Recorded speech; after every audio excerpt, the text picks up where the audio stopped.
Осы видеомды Ұлытау облысы, оның ішінде Жезқазған қаласының белсенділері көрсе, мынандай нәрселерді негізі тоқтатқан дұрыс қой.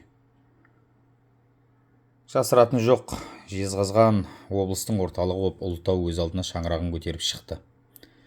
Осы облыс аяққа тұрсын деп республикалық бюджеттен аямай ақшаны беріп жатыр.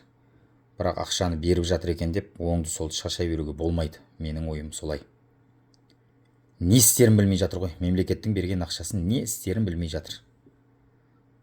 Бірақ барсаң, істеліп жатқан жұмыстары көзге қатты көріне қоймайды.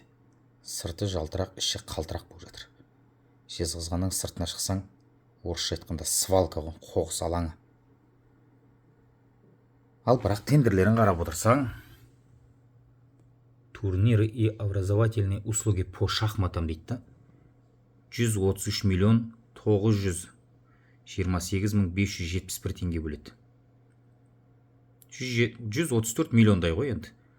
Осы шахмат дамымай қала тұрса, кейін бір аяққа тұрып алғаннан кейін, әбден дамып алғаннан кейін, бүкіл проблемаларды шешіп тастағаннан кейін барып шахматты дамытса деймін да Ұлытау. Дәл қазір керек жоқ қой шахмат. Аяққа тұрайын деп жатқанда, одан да жолын шұрық тесік жолын жамаса, Жезқазғанның қоқыстарын тазаласа, басқа да шаруалар бар ғой деймін да. Дәл қазір Жезқазғанға шахматтың қатты қажет жоқ. 134 миллион ақша бөліп. Келетті Қарағандыға өкпелей береді. Кезінде Қарағанды алмағанда Жезқазған гүлденіп кететін еді. Жезқазғанды басқара алмайды. Басшылары не істерін білмей жатыр ғой.